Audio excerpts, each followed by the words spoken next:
I'm not going to say anything. Just watch. Michael Bloomberg is a lot of things. Billionaire, Eagle Scout, former mayor, presidential candidate.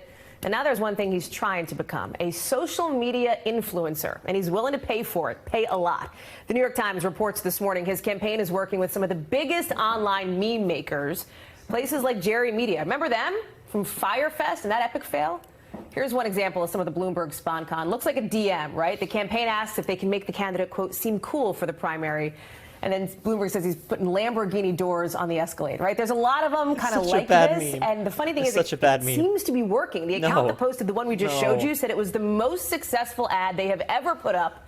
But it could be because people are confused about whether it was real or not. Keep watching. It was real, and to help explain it is Taylor Lorenz, reporter for the New York Times, who writes about online trends, who broke this story. We are thrilled to have her on. So what is this about? Bloomberg is trying to get into the meme game, Meme Wars 2020. Yeah, Bloomberg has taken a really sort of new media approach to advertising. You know, while a lot of candidates have spent so much money on traditional media, television ads, obviously Bloomberg's doing that too, but he's also trying to take over the internet. So the campaign has a statement out that says, while a meme strategy may be new to presidential politics, we're betting it will be an effective component to reach people where they are and compete with President Trump's powerful digital operation. What's so interesting is some of our producers that are like on Insta are like, wow, my feed, I'm like getting Bloomberg stuff in my feed this morning. Like I have a lot of, it actually looks different. But part of what is such a sell for people online is authenticity. Can you have both? Can you be a politician paying for ads on Instagram and paying for memes, but also be authentic? Well, I think that's the million-dollar question. I mean, a lot of influencers post ads for money, and they're seen as authentic because people have this sort of very close relationship with the influencer. These memers have not previously ever endorsed a political candidate, and a lot of them, speaking to them on background, said that they really do feel like it's time for a centrist to kind of come take on Trump. So I think they personally support Bloomberg too. So should people read these memes as endorsements from these influencers? I think it's fair to read them as an endorsement, to be honest. If you think about the way he's that literally other paying them. Candidates have approached endorsements, they've also been, sort of reaching out to different influencers, but they haven't been paid.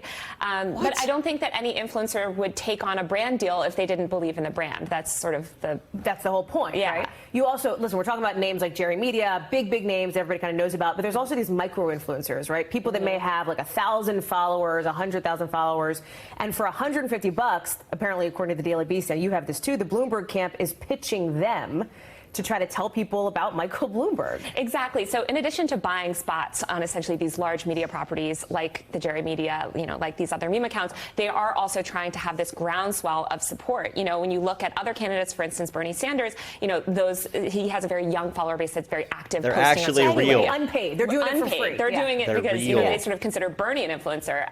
And so, I think Bloomberg's sort of trying to counter that support with a little paid boost behind it. What was interesting in the statement from the Bloomberg camp is they talk about specifically President Trump's digital operation, right?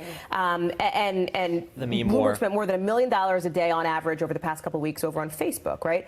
That's 5 times more than what President Trump spent during the same period, and more than 3 I'll show you times some of the ads. what The ads are President Trump bad. spent per day during his ultimately winning 2016 campaign. But the amount of money that the president's team spends, and I know from covering him and their campaign spends on political media, online and on Facebook, is astronomical. Do you see Bloomberg is trying to take it to Trump's backyard here? Yeah, absolutely. I mean, I think I think the Bloomberg campaign is correct in the fact that Trump has very adeptly, been able to leverage social to promote his campaign. Don't say it. Super targeted ads. Super targeted ads, and Bloomberg's doing that. And also, if you think about the sort of the meme wars of Trump has promoted his message largely through memes. You see Trump's own main Twitter account constantly posting memes. So Bloomberg, I think, recognizes that and is trying to go to the polls.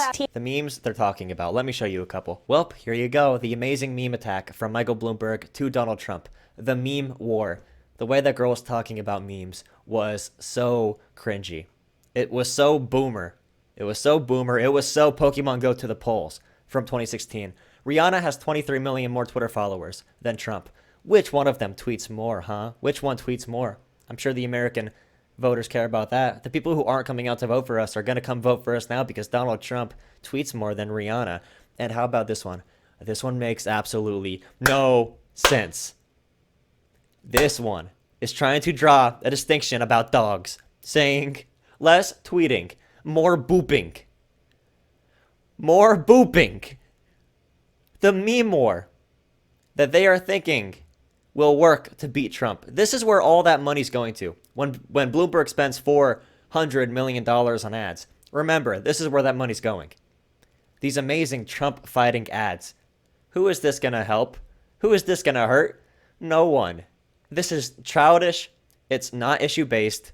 They don't get it. It's really stupid. This will play well for cringy Democratic voters who have no other problems in life than being offended by how much Donald Trump tweets. But for actual swing voters and actual people who will sit out the process, if there's not a candidate with actual policies that will help them, these ads do garbage. Yeah, so please consider subscribing, comment what you think about the amazing memes, and don't forget to boop that like button.